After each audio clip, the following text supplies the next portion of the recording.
Welcome back to LearnPianoLive.com. My name is Jamin, and as you can tell from the countdown clock, the lesson is about to get started. In case you're new with us, there's a few things I'd like to show you to help you throughout the lesson. So this lesson is about reharmonization. That means we're going to take an existing song and we're going to find new chords to play over the same melody.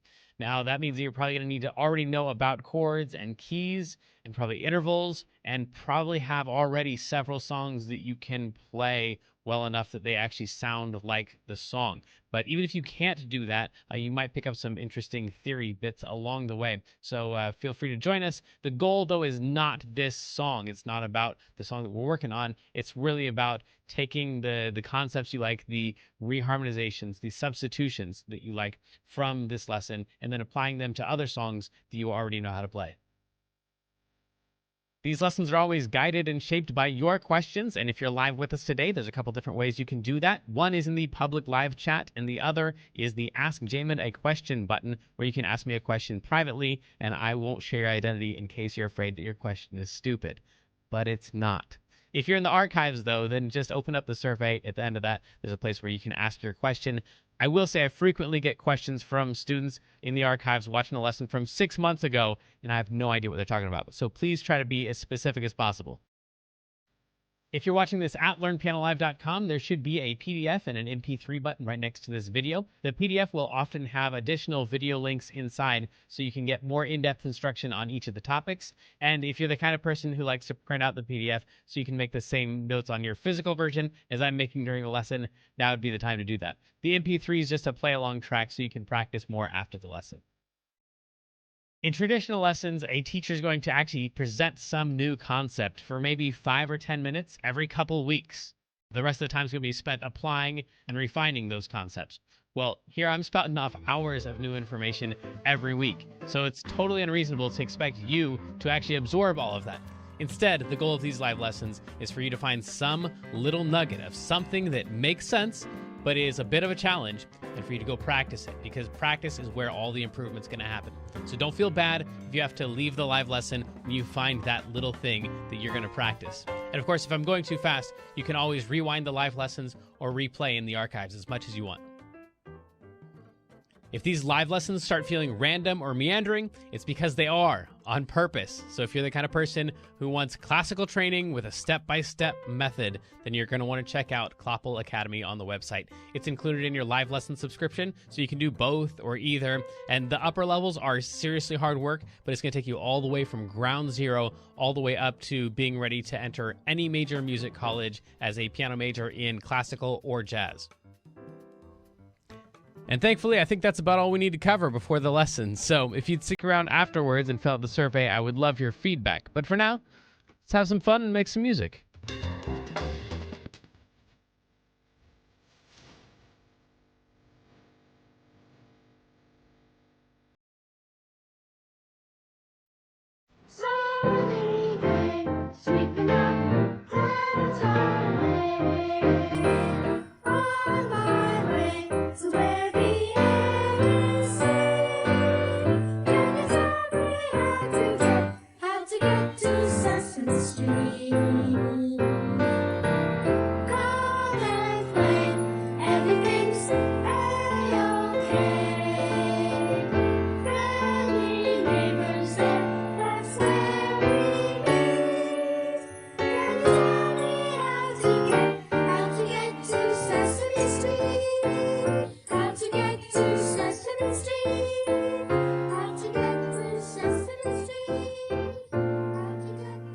Yeah, if that last part sounded wrong to you, congratulations, you're normal, and that's exactly what we're doing today. So we're going to make this thing sound, we're going to use this to practice some reharm techniques, most of which can be found here at learnpianolive.com/reharm, and this is where we're just going to pick some of these randomly, not all of them, but we'll pick some and then we'll see what it does to the song and not end up with what I just did, most likely, because what I was just doing was relatively random.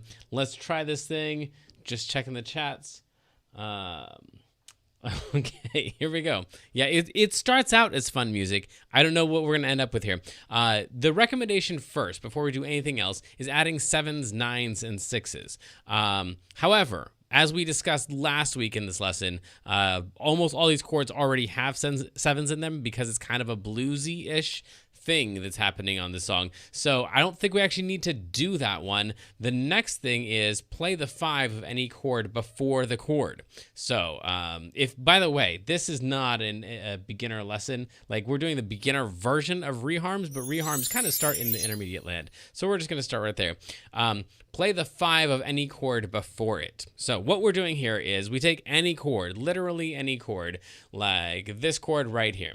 We say, okay, the G. What would lead well into the G? What could we throw in right here before the G that would compellingly lead us to the G? The answer that we're going to use for today that works lots of times is the 5 of the chord. If you don't know what the chord is, what the 5 of the chord is, but you know how to play the chord, then you already know what the 5 is. So if you know how to play a G chord, which you do if you paid attention in the practice, the lesson, you could pay attention and still not know how to do it. If you practiced the lesson from last week, then you already know how to play a G chord. And then this is just the 1, the 3, and the 5. So in every single case, if you're playing the chord, this note right here, the 5 of the chord is the 5 of the chord. Cool. So that is the answer to what would lead well into a G, the 5 of a G. 1, 3, 5, a D right here would lead well into a G. Now, we're gonna have to play the entire D chord, so we're gonna have to figure out how to play the D chord. But the answer in letters is whatever that top note of the chord was. D is the 5 of the G. Let's do one more of these. By the way, I'm going to turn that into a D7 right there, which we also talked about sevens last time. So instead of just playing a regular D chord, I'm going to throw in the note that is a whole step below the root of the chord. So this is a D right here, but if I throw in a half step, whole step, throw in a C right here, anywhere I want. I could put the C up there, just put the C down there. I could put the C up there if I wanted to. That's a weird voicing of that. But yeah, any of this works. This is all a D7. Okay, cool. We won't be going over sevens anymore today because we did last week. But that D7 right there would lead into that G potentially very, very well. So let's try one more of these. For example, maybe this C right here. So if we wonder what would go well into that C, what could I throw in right here that would lead well into the C? If you know how to play a C chord, that's those 1, 3, and 5. And so you'd love to hear this really depressive? Okay, we'll get there. Cool, the chat. So 1, 3, and 5 right here. The 5 of C is G. Cool. Now, that's just the note G. So, of course, we're going to have to turn the G into an actual chord in order to play that one. That's our G7 right there. But a G7 would lead well into a C, potentially, most of the time, because the G is the 5 chord of the C chord. It's the 5 of C. All right, cool. So if we just did that much, we haven't really changed the song up that much. C7 to F7, G7 right there. That's our new G7. To the C7, to the F7. C7, F7, D7, G7. All right, so if I just try that much in there, this track that I gave you is kind of fast, but the song's kind of fast. Let's see if I can throw in the G7 and the D7 that we didn't have before that I picked randomly. Here we go. So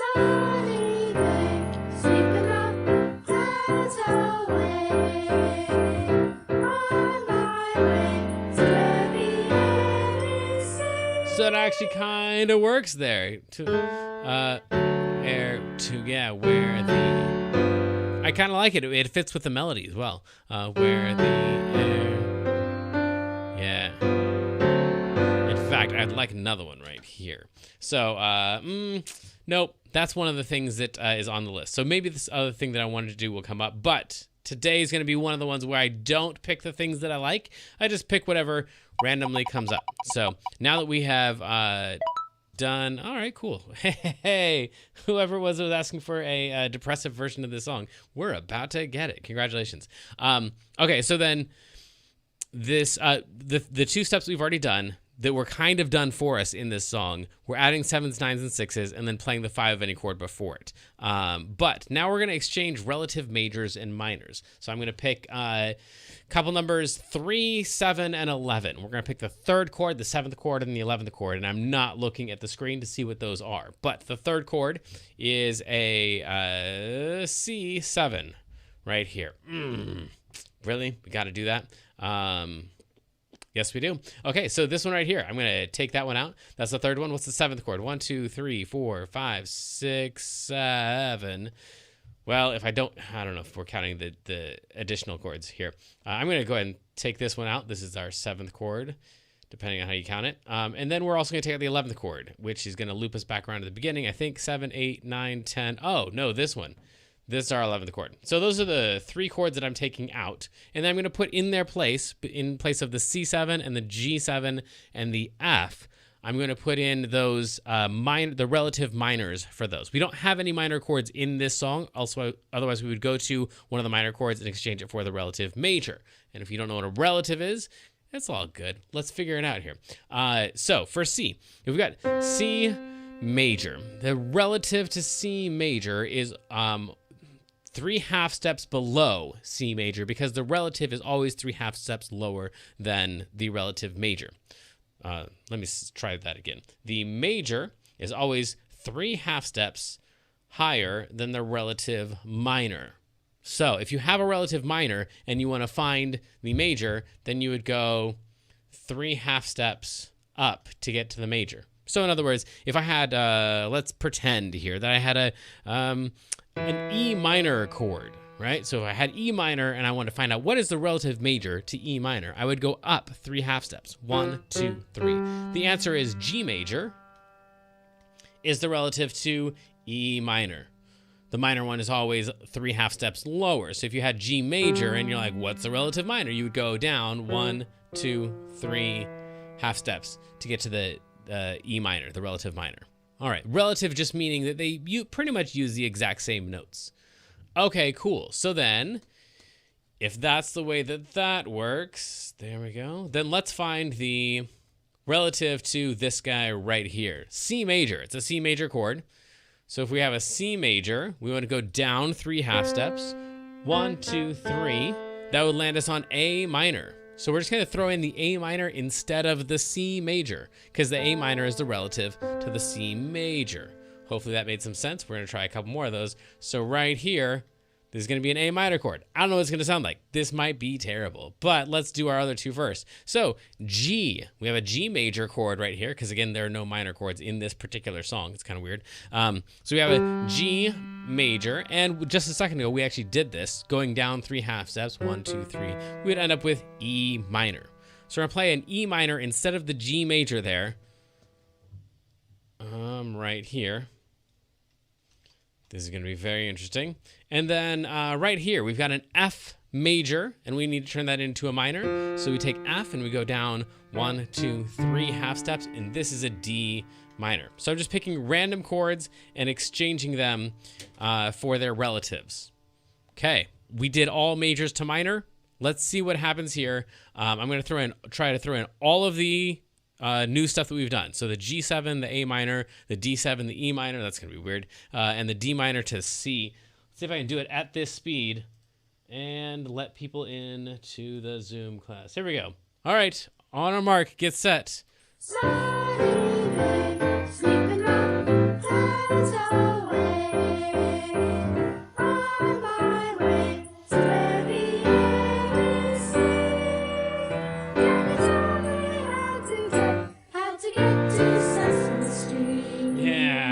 That last one, how to get to Sesame. That would probably sound way cooler if it wasn't so fast and if people weren't already familiar with the song. But you expect to hear, I expect, because I know the song, get to Sesame.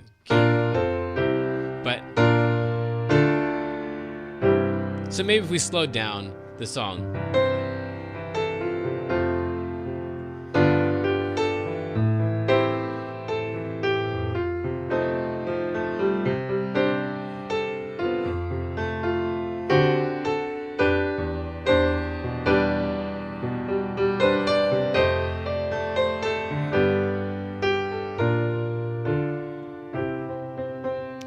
If this was a little bit darker, then we might end up, yeah. We'll turn it dark later on. But this thing right here.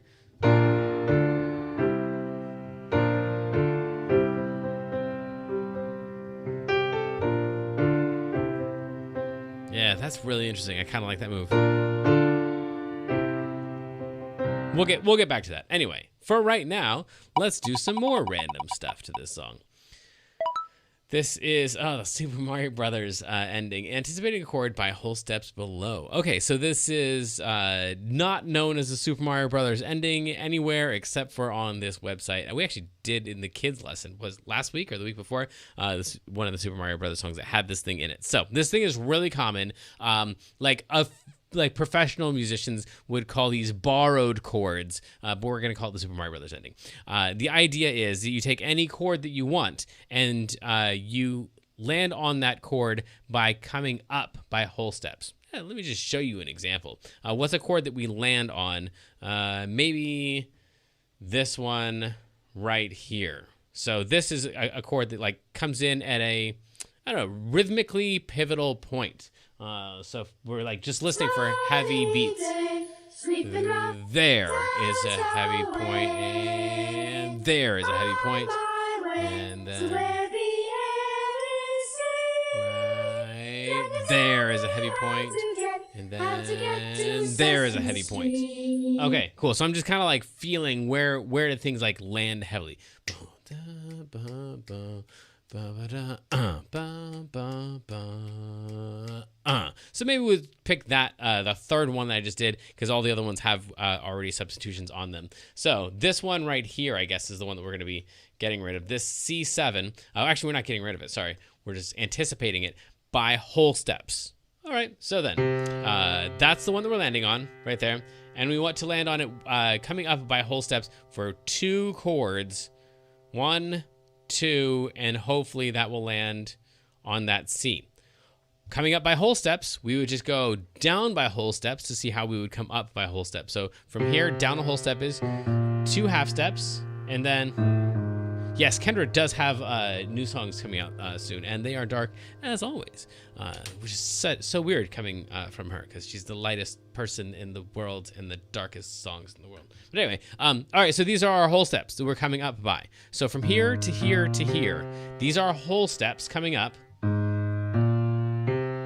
to C, landing on C. We could actually come up from as many as we want, but the Super Mario Brothers ending in particular just has 2 chords leading into the final chord. So our final chord in this case is C, and we're going to come up to it using A flat and B flat. So, and it's the Super Mario Brothers ending, because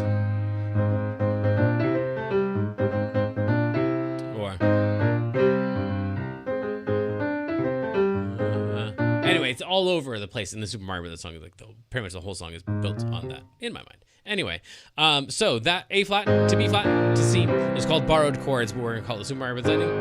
And then we could throw that same thing in somewhere else. We could do it to that F. Can you tell me how to get to Sesame? Actually, let's go ahead and yeah. Yeah, everywhere else that we have really heavy chords, like really heavy landing points, we already have substitutions. So I'm going to go ahead and aim for this F right here, just so we have an example of how this would go. So coming into the F, we want to have 2 chords that run into it, hopefully leading to the F. And those 2 chords would be from a whole step below, E flat, D flat to F. So I'm sorry, I wrote those backwards. D flat to E flat. There we go. So we have sunny day, sweeping the clouds away. On my way to where the air is sweet.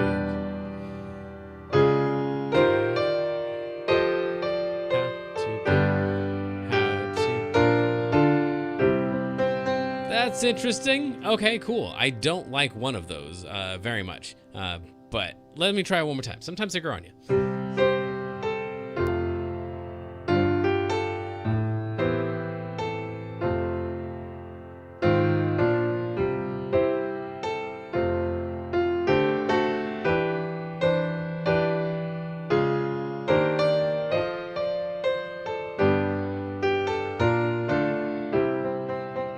Yeah, so I'm kind of falling in love with that last thing. That one. But these guys right here, I do not like at all. However, this is not one of those lessons where I get to pick the things I like. We're just going randomly. So hopefully something else later on will fix that for us. But right now we're going to talk about the number chart, apparently. So substitution by number chart. If we go down here on the next page, these are chord numbers that you can substitute these other numbers for in a lot of cases. We can at least experiment with them. So then, yeah, let's try this. So if you have a 1 chord, in the key of C, C is 1. In the key of C, D is 2. In the key of C, E is 3, F is 4, G is 5, A is 6, and B is 7. So we're going to think about these chord numbers and pick some out here. So let's pick the chords we don't have substituted out yet.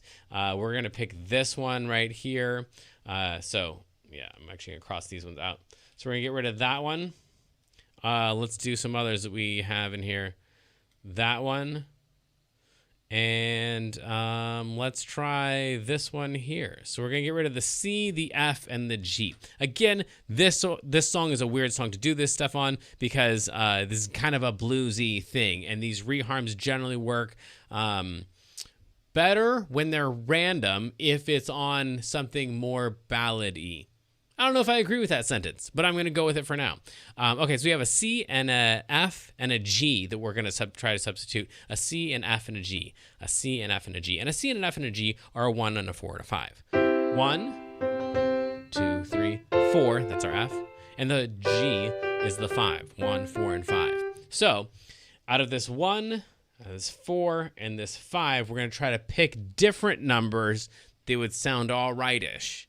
So then, for the 4, I'm going to go ahead and pick a 2.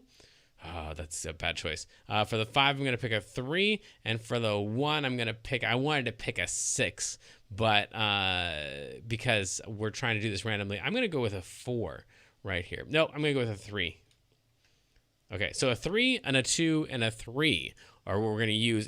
The 3 instead of the 1, the 2 instead of the 4, and the 3 instead of the 5. So in the place of the 1 chord right here, I'm going to use a 3. 1, 2, 3. In this case, that's an E minor.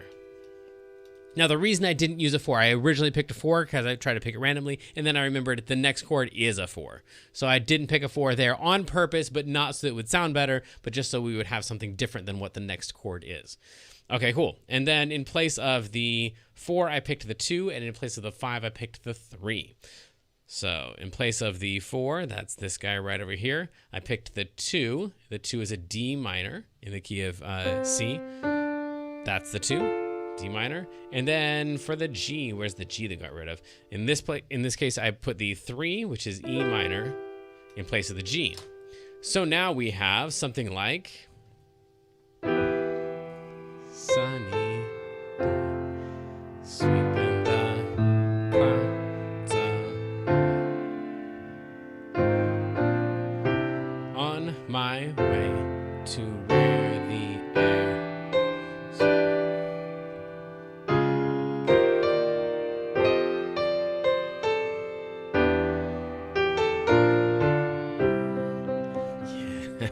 Actually, I kind of like that a lot. Okay, I'm gonna try that with them, with the singers. I'm guessing because it's all sped up, it's not gonna sound quite as dark and lovely. But let's see. Sunny day, sleeping up, clouds away, on my way to where the air is free. Can you tell me how to get to Sesame Street? Let's try one more time.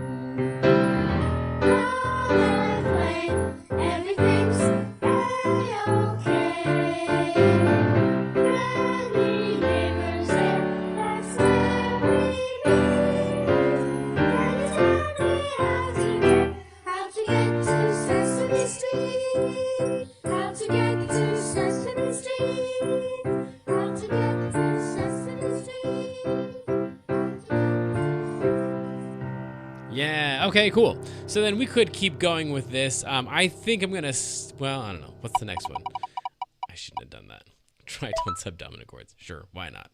Dominant chords. All the chords in this song are dominant chords. Dominant chords just means it's a major chord with the 7. Anywhere you see just the letter and the 7, that's a dominant chord. Pretty much the whole entire song is just dominant chords. So, yeah. Should we do it? Let's do it. Let's do it. Okay, so then, for example, this one right here, this is a dominant chord. This is an F7. If we tritone sub this thing, we just take the chord that is a tritone or a 3-tone, 3 notes, 3 whole steps away, and we play that chord instead, just 'cause. 3 whole steps away from F in either direction. 1, 2, 3, or 1, 2, 3. Lands us on a B. Either way we go, 3 whole steps in either direction. This would be a B7. So we would just play a B7 in that place right there, which is going to be super weird since the melody is on an F. Yeah, that whole mess is going to be crazy. And then, I don't know, we only have one other 7 chord that's not messed with. We could try this one here. It's gonna be weird. Okay, so a C, 7, whole step up, whole step up, whole step up, 3 whole steps away, tritone, 3 tones, 3 letters, not 3 letters, sorry, 3 whole steps away is gonna be an F sharp 7. Cool, so there we go. We're gonna use an F sharp 7 there. Sunny day, sweeping the clouds.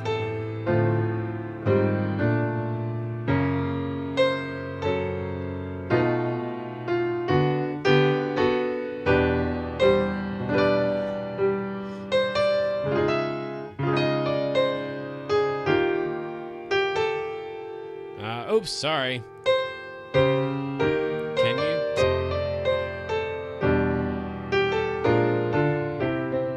Yeah, I think this is officially my least favorite random reharmonization that we've ever done. Let's see if it sounds any different with them. Oof. Here we go.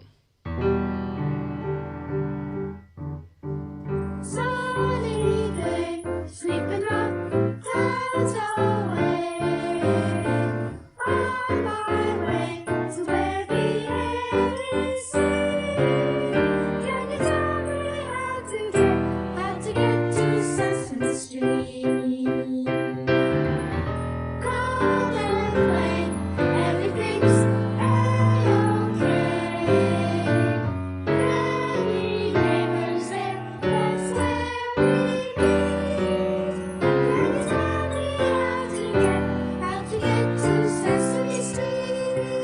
How to get to Sesame Street? How to get to Sesame Street? Alrighty.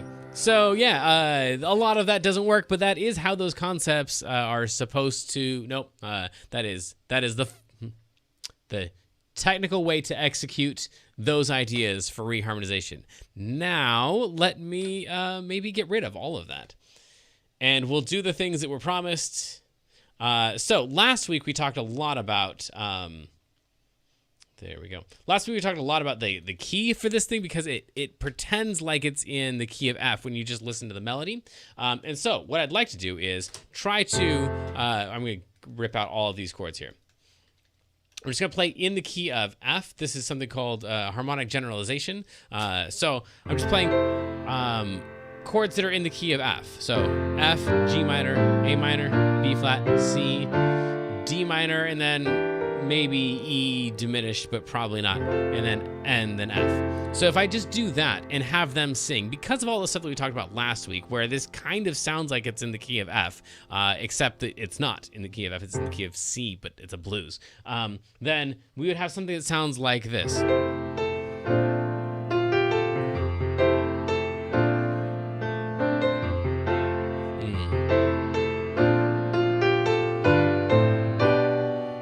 And then right here we could go, ooh, what would we do?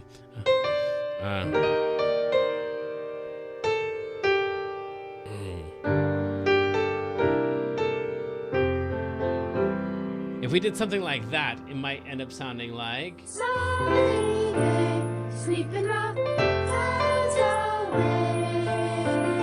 On my way to where the air is safe. Can you tell me how to get to Sesame Street? Come and play, everything's a-okay. Granny neighbors there, that's where we meet. Can you tell me how to get to Sesame Street? How to get to Sesame Street? How to get to Sesame Street? Yeah, so that is all the wrong chords, but just using the chords from the key of F, which is kind of cool. And then, we promised we would do one dark one. So this is where I'm going to put this one in the key of.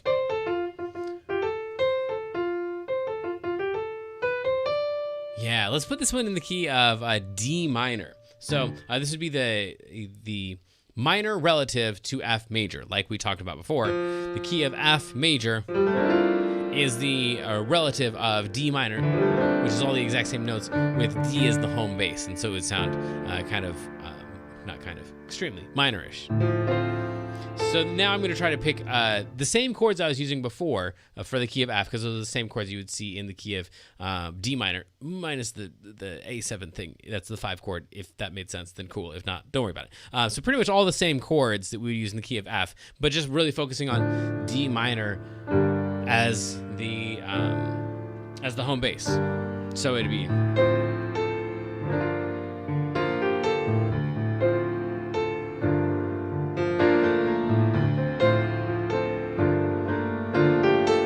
right here is where we get this major-y thing. And what do we do in D minor? If we have that, I guess we would just go like we had before. And then, nope. What can we do with a E flat in the key of D minor?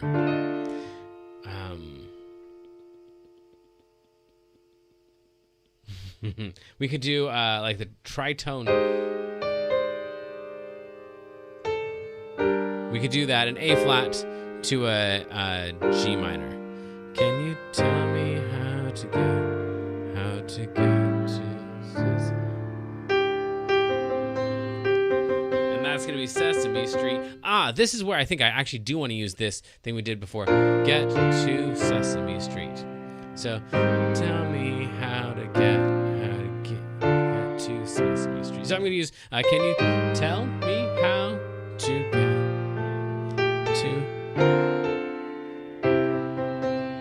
So I'm going to use all D minor stuff until we get to the end. I'm going to use A flat, and then B flat, and then D minor, and then C. So we do get to steal that thing that we did before with the B flat, D minor, C.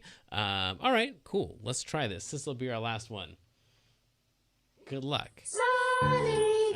Let's set ourselves up.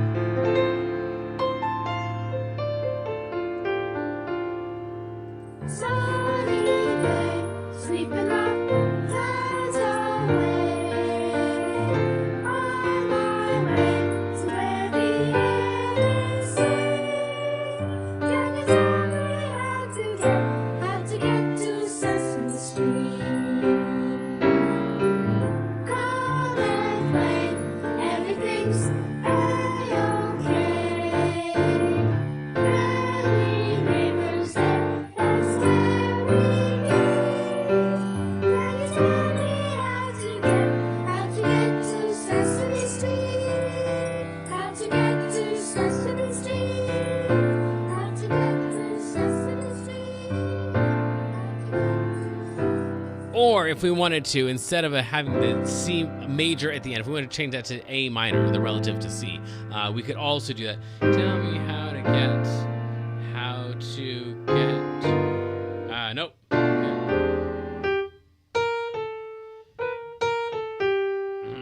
We have the same problem.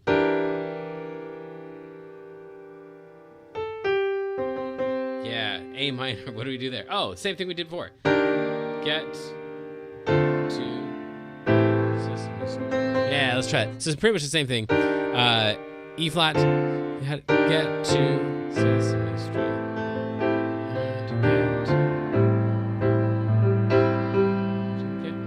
Yeah. Let's try it. Okay, this is about as dark as we can. Oh, cool, you like it. Nice. All right. Glad to hear it. Here we go. D minor.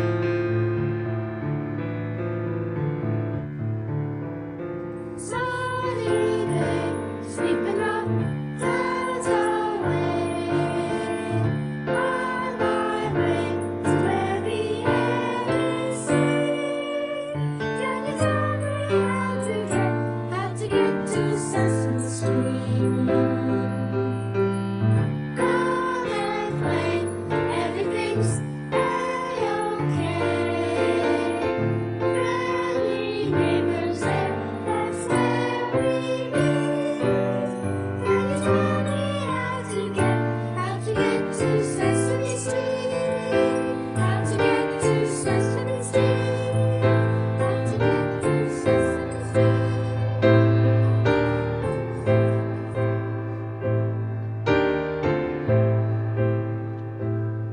I'm really digging that vamp too. Yeah, cool. I'll have have to use it somewhere else. Anyway, there's some concepts that we did correctly and didn't work out so well, in my opinion, this time. Although I'll probably listen back later and find something that I really liked. It's really hard to do a song that you know really well because you're just biased toward the right way, the band that's playing in your head. So when the band plays this live band plays something that conflicts with something in your head, a lot of times that sounds wrong. So if I just listen to it more, I might find something there that I like, and we'll steal that for a future song. And then after that, came back and just went wild on that relative idea to make everything minor. And if there's something in there that you can use, then cool. If you have questions about that, then send that along, and I'll answer any questions about anything we went over today. And if you liked none of it, sorry, there's lots and lots of other lessons out there, and we're doing a new one next week. So come on back, and we'll work on whatever it is that you're interested in. But for right now, just go explore, mess up, have fun, rock on, friends.